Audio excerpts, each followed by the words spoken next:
Olá, começa agora mais um boletim informativo direto da redação do Jornal Diário de Teresópolis e Diário TV. As imagens de uma onça branca, na verdade uma onça parda com leucismo, aliás, que a deixa albina, voltaram a circular nas redes sociais. Esse animal foi identificado pelo setor de pesquisas do Parque Nacional da Serra dos Órgãos em 2015, porém, algumas imagens foram liberadas apenas em 2018, quando esse trabalho foi publicado em uma revista científica.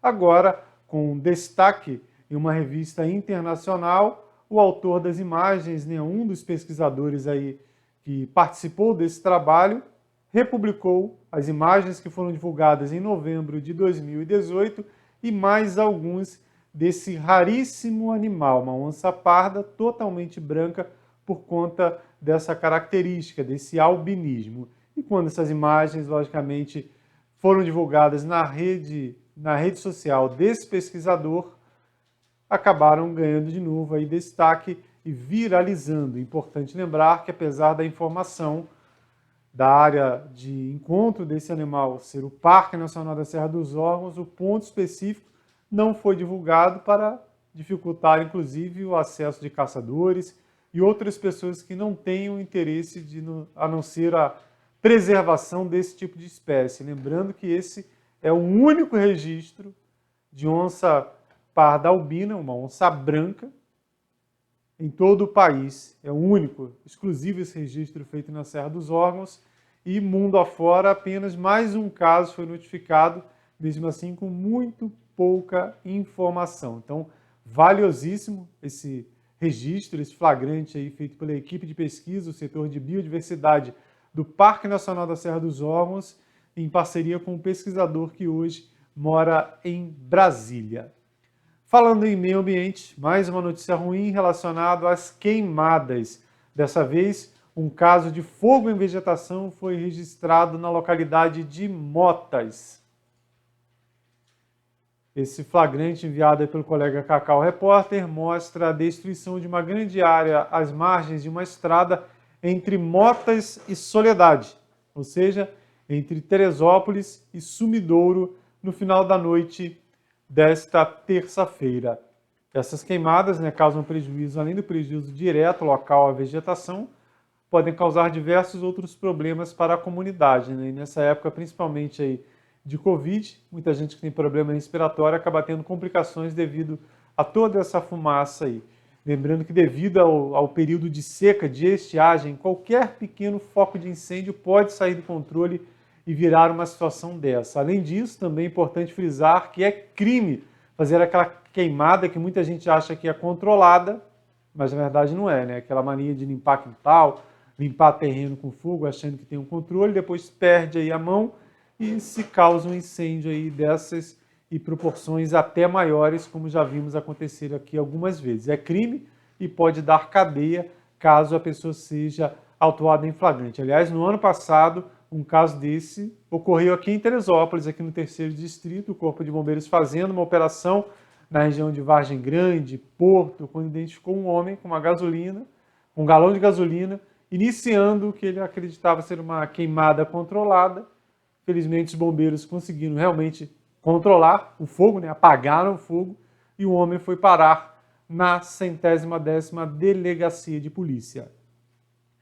Ainda sobre a área ambiental, outra discussão que tem tomado as ruas e as redes sociais em relação ao grande volume de empreendimentos nos mais diversos bairros da cidade. Grandes áreas verdes estão dando lugar aí a empreendimentos, a construções, e muita gente tem tentado reverter essa situação e cobrando um posicionamento do governo municipal sobre algumas autorizações que estariam acontecendo em excesso. E essa história foi parar na Câmara Municipal. Nesta terça-feira foi realizada uma audiência pública da Comissão de Meio Ambiente da Câmara de Vereadores com a participação do projeto da Associação Planeja Terê. O presidente, Rodrigo Koblitz, foi o primeiro a falar na audiência e enviou, além de comentar a situação sobre esse crescimento desordenado, enviou para a Câmara um relatório listando uma lista, uma grande leva, segundo ele, de irregularidades na concessão de licenciamentos. Segundo Rodrigo, a lei da Mata Atlântica impede o corte de árvores sem o devido reflorestamento, assim como uma portaria do INEA. Porém, um decreto aqui de Teresópolis, de 2019, está permitindo trocar essa reposição de árvores cortadas por benfeitorias ou serviços. Também participou dessa reunião o promotor Rafael Lemos, da primeira Promotoria de Justiça de Tutela Coletiva do Núcleo Teresópolis, que, entre outros, diz que o MP estadual vai propor um termo de ajuste de conduta, um TAC, especialmente no que se refere às habitações de interesse social, que, segundo ele, não podem ser construídas em qualquer bairro. A gente tem aqui uma parte da grande fala do promotor, destacando o que ele tem visto aqui em Teresópolis e como promete agir o Ministério Público. Eu estou muito impressionado com a expansão urbana de Teresópolis, assim, muito. É chocante, assim. E esse é o quinto ponto, quer dizer, essa não é uma questão jurídica em essência, né? Nem cabe ao Ministério Público definir isso, assim, né? Nem ao Poder Judiciário. Isso cabe à sociedade, né? E a todos nós que integramos os órgãos públicos, os órgãos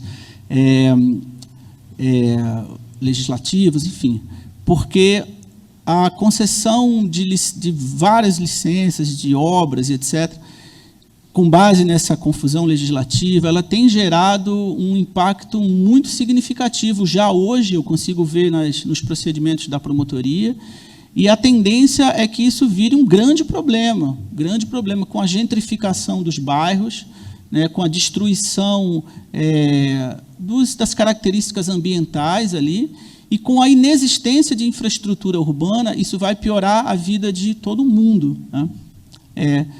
Não existe uma forma correta ou errada de você expandir uma cidade. Assim. Qual é a forma certa? É claro, como a dona Ruth citou aqui, o exemplo de Paris, é o extremo positivo, né?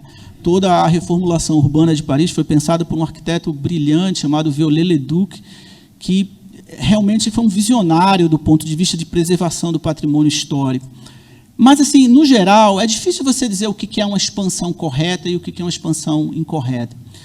O fato é que nós, daqui no Rio de Janeiro, temos um exemplo oposto, negativo, lá no próprio município do Rio, que foi a expansão da ocupação urbana na Zona Oeste, né? Que basicamente impactou bastante os recursos naturais, ao meio ambiente, e foi um ovo de serpente muito severo para a questão da criminalidade, né? Eu associo muito a desordem urbana dos municípios brasileiros à perda do controle do Estado sobre as coisas, né? Assim, a gente subestima isso ainda. A gente acha que... Na verdade, a gente tem uma relação muito ambivalente com isso. Ao mesmo tempo em que a gente quer diminuir esse crescimento, a gente também quer se beneficiar dele, né? Isso é natural. Mas o fato é que a desorganização urbana das cidades brasileiras, ela tem propiciado o aumento da criminalidade de maneira espantosa, a mudança do perfil da criminalidade e também uma série de problemas que vão desde questões do meio ambiente até a questão das milícias.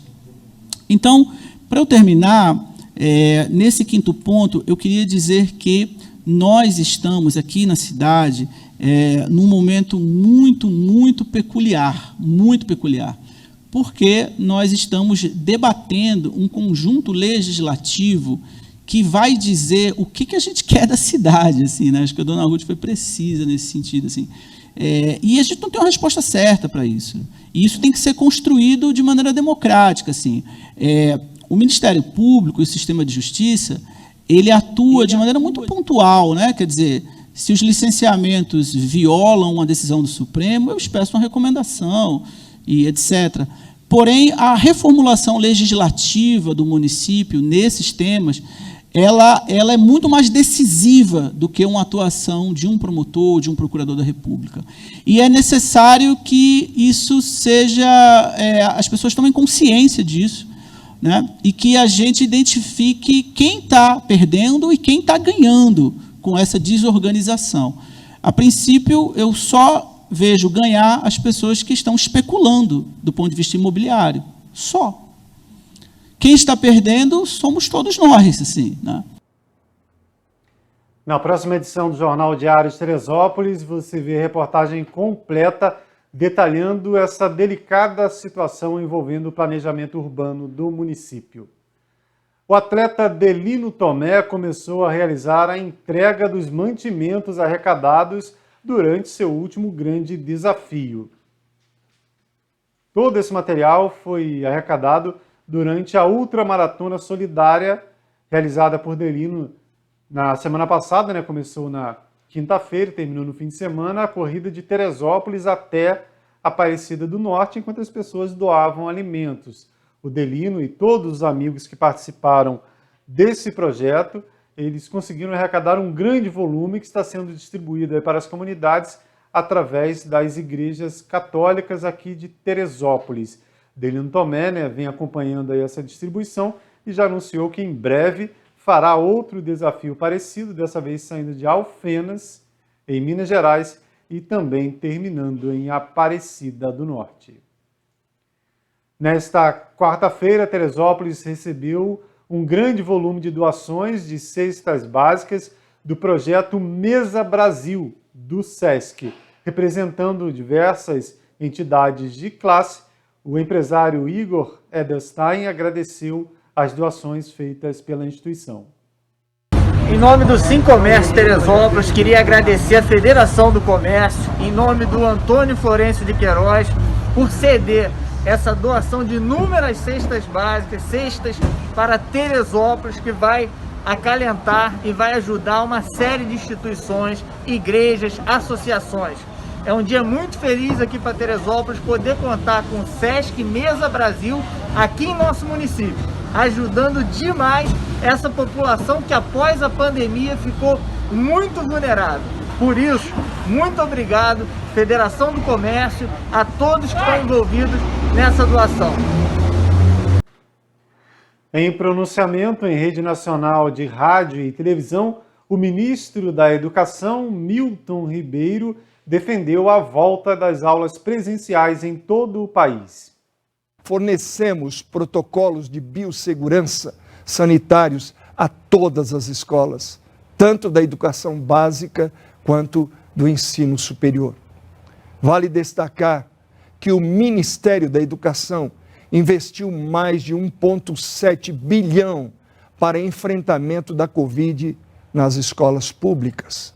O governo federal, desde o início da pandemia, trabalha para garantir que este retorno seja seguro para todos vocês. Estamos preparados. A vacinação é importante e eu pessoalmente solicitei ao senhor ministro da Saúde a priorização de todos os profissionais da educação básica, os quais já estão sendo vacinados.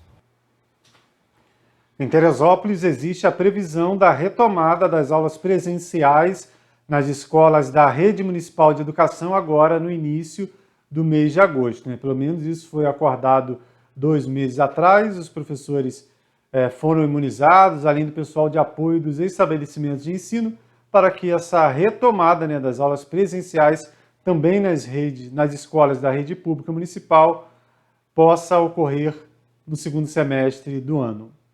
Vamos agora ao quadro Diário Comunidade. Em destaque, o bairro do Pimentel.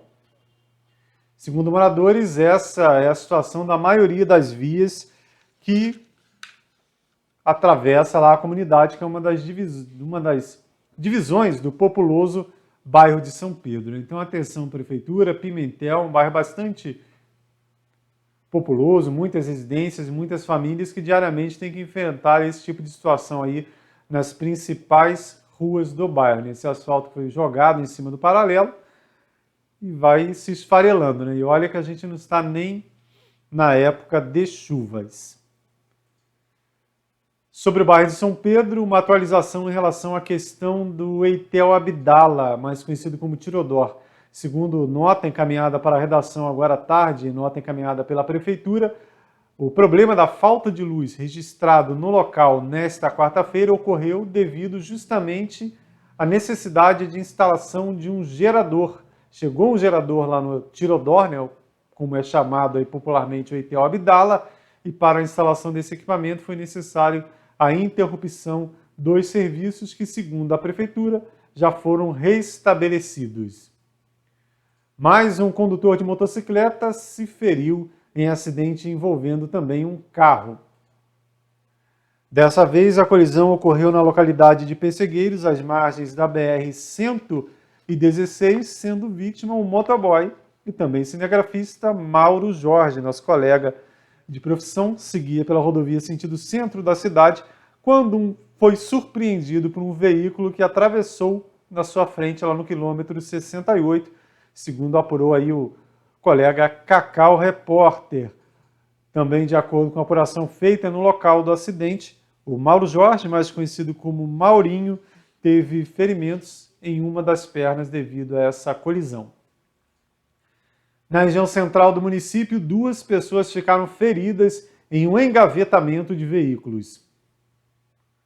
O acidente ocorreu na Feliciano Sodré, próximo ao cruzamento com a rua Paru, onde colidiram 3 veículos. As imagens, cedidas pelo colega José Carlos Cacau Repórter, mostram aí o Corpo de Bombeiros prestando atendimento a ocupantes que estavam aí na carona desse veículo de cor branca que foi violentamente atingido pela picape que seguia sentido centro da cidade, né?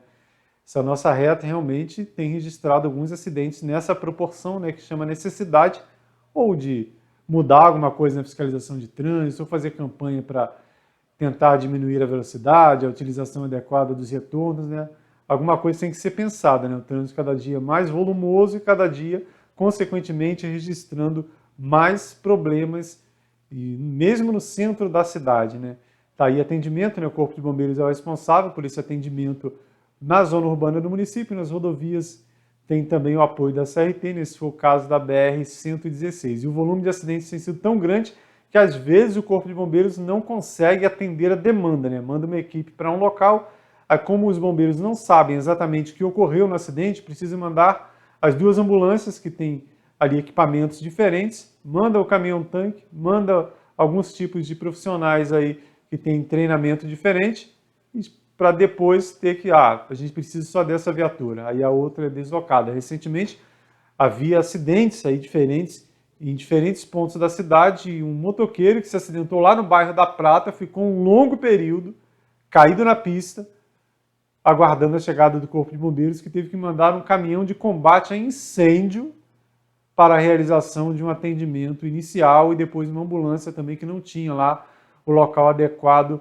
para o atendimento, porque os outros carros estavam em ocorrências diferentes, né? Mais um assunto que precisa ser tratado, que é o maior investimento do governo do estado no Corpo de Bombeiros de Teresópolis. Há 5 anos aproximadamente, recebemos um investimento grande que foi a criação do DBM de Bom Sucesso, fazendo com que essa região de Teresópolis passasse a ser atendida apenas por essa equipe que fica lá em Bom Sucesso. Atende Bom Sucesso, Vieira, volta no Vale dos Frades. Toda essa região do 3º distrito tem atendimento do Corpo de Bombeiros. Agora, 2º distrito e toda a zona urbana depende exclusivamente do quartel de Pimenteiras. Resumindo, se ocorrer um grave acidente em Santa Rita, por exemplo, vou mais longe, Vale Alpino, também conhecido aí como Córrego Sujo, né, como era chamado antigamente, 40 quilômetros de distância. Se o Corpo de Bombeiros mandar as ambulâncias para Vale Alpino, caminhão-tanque, brigada de incêndio lá para Vale Alpino, vai ficar desguarnecido na região central do município. Então, olha só que situação. Então, cabe, logicamente, o Corpo de Bombeiros aí é de responsabilidade do governo do estado, né, uma instituição estadual, mas cabe ao nosso prefeito, ao gestor municipal, cobrar, né, do governador Cláudio Castro o maior investimento em pessoal, em viatura, para que o teresopolitano não fique no prejuízo, né, em um atendimento. E a gente sabe que, às vezes, a demora em um atendimento médico pode gerar uma grande complicação na saúde da vítima. Falando em forças de segurança, a Polícia Militar divulgou um vídeo orientando o teresopolitano a como se portar quando for parado, quando avistar uma operação de trânsito.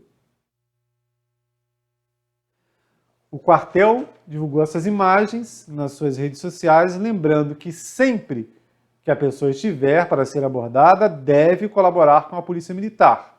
Se estiver em seu veículo, reduzir a velocidade, abaixar os faróis, abrir os vidros e acender a luz interna do carro para que o policial possa fazer a abordagem de forma segura, tanto para o policial quanto para os envolvidos. Tem um ditado antigo que diz: quem não deve, não teme. Então você viu uma operação da Polícia Militar, reduza a velocidade do seu carro, abaixe os faróis, abra os vidros e acenda a luz interna. O policial vai dar uma olhada, se ele não tiver, aparentemente ele já vê ali algumas situações que podem ter algum crime em curso, ele vai parar o carro. Se ele entender que não, ele vai deixar seguir. Então a Polícia Militar tem feito operações não só aí no Soberbo, não só na entrada do município principal, mas em outras da cidade. Prata, Fonte Santa, vários acessos têm tido operações. E esse caso específico é das vans, a Polícia Militar tem feito esse trabalho porque muitos envolvidos com tráfico de droga têm tentado driblar a abordagem. Geralmente a PM recebe informações, está no carro tal, moto tal, mas muita gente vai fazendo baldeação, vem lá das comunidades do Rio, pega ônibus ou van para a Baixada Fluminense, da Baixada pega ônibus ou van para Teresópolis, tentando aí disfarçar, tentando driblar a PM, mas em muitos casos a PM tem conseguido retirar esse material ilícito de circulação. Você sabe como está a sua saúde financeira? Sabe organizar os seus gastos? Se não sabe, nesse momento então de que a gente ainda vive a pandemia, já passou da hora de aprender, dar uma analisada ali para não entrar em uma dívida muito grande. A Febraban lançou um aplicativo e uma pesquisa nesse sentido em parceria com o Banco Central. 5.000 brasileiros foram entrevistados e o resultado mostrou que a saúde financeira do país está em média nos 57 pontos de 100. O índice inédito, registrado pela Federação Brasileira de Bancos, revela que boa parte da população tem contas equilibradas, mas não há espaço para erro. Ou seja, mesmo quem é controlado não está livre do risco de endividamento. E a pandemia ajudou a derrubar muitos orçamentos. Quase 70% das famílias se declararam endividadas em junho, segundo pesquisa da Confederação Nacional do Comércio de Bens, Serviços e Turismo. Isso nos permitirá ter um retrato mais abrangente da saúde financeira da nossa população e assim nós conseguiríamos desenvolver uma nova abordagem educativa. Para ajudar o cidadão a fugir do vermelho, a Febraban e o Banco Central lançaram uma ferramenta que pode melhorar a relação do brasileiro com as finanças. Vai permitir aos próprios cidadãos realizarem um diagnóstico de sua situação financeira pessoal e acompanhar a sua evolução ao longo do tempo. O aplicativo foi desenvolvido de acordo com os questionários sobre a saúde financeira do brasileiro. Pessoas de todas as classes socioeconômicas e de todas as regiões foram entrevistadas, sendo que 21% delas disseram que temem atingir uma situação financeira insustentável. 19% conseguem pagar as contas, mas não guardam para construir um patrimônio. E 14% querem juntar dinheiro, mas nada sobra no fim do mês. Ter cidadãos com maior consciência, com maior orientação, com informação, com maior engajamento em torno de sua vida financeira, tem efeitos positivos para todos os setores da economia. Vamos agora ao quadro Foto do Dia, com mais uma colaboração do jornalista e historiador Vanderlei Pérez. Teresópolis dispõe hoje de várias praças, maiores ou menores, ao longo da cidade. Até no interior nós temos pracinhas, espaços de socialização que são muito importantes para o lazer e a diversão das pessoas. Mas quando a cidade surgiu, lá em 1891, obedecendo uma planta de 1895, Teresópolis teria inicialmente 4 praças, 2 no bairro do Alto e 2 na Várzea. As 2 do Alto se chamavam Maurício de Abreu e Dr. Porciúncula. As da Várzea, Francisco Portela e Baltazar da Silveira. Bom, as do Alto, a Maurício de Abreu, passado ali aquele período da política, e tendo a necessidade de homenagear um grande teresopolitano da época, Higino da Silveira, mudou de nome, que é a Praça da Feirinha. E a Praça Doutor Porciúncula, que foi o terceiro governador de estado, passou a se chamar Nilo Peçanha, que também foi governador e depois presidente da República. As praças da Várzea, uma delas nunca saiu, que é a Praça Governador Portela, justamente a figura mais importante para a nossa memória municipal, já que foi o Portela quem emancipou o município, o Portela quem determinou que Teresópolis seria a capital do estado. E ainda assim, a praça principal da Várzea vai se chamar Baltazar da Silveira, que foi o segundo governador do estado e que foi um desafeto feroz do Portela. Talvez, certamente, por isso que naqueles primeiros anos do município não se fez uma praça para o Portela, que seria erguida ali no terreno onde tem hoje a prefeitura, o fórum, aquele trecho da Várzea conhecida à época como Fortaleza. Bom, então, das nossas 4 praças, dos nossos 4 primeiros governadores de estado, nenhum deles tem ainda, conserva mais o nome como logradouro público em Teresópolis, apenas Baltazar da Silveira, que a cidade insiste em chamar de Praça de Santa Teresa. E nada mais justo que se chame a praça pelo nome com que as pessoas a conhecem. Ou então, até que se mude o nome dessa praça. Não faz lógica em Teresópolis você homenagear uma figura que, embora seja importante para a política do Estado e política até nacional, Baltazar da Silveira, que ajuda o Floriano Peixoto a organizar o Estado, ele teve a sua importância nesse momento, mas para Teresópolis, indiscutível que a figura mais relevante é a de Francisco Portela, que nunca teve uma praça. É isso. Teresópolis e sua memória. Essas e outras notícias você vê em nosso site netdiario.com.br. Se houver qualquer atualização antes da entrada de um novo boletim informativo, além da nossa página, você também confere nas nossas redes sociais, Instagram, Facebook e YouTube, e também na barrinha de notícias da Diário TV. Lembrando sempre, para quem acompanha a programação pelo YouTube, não deixe de se inscrever em nosso canal. Até mais!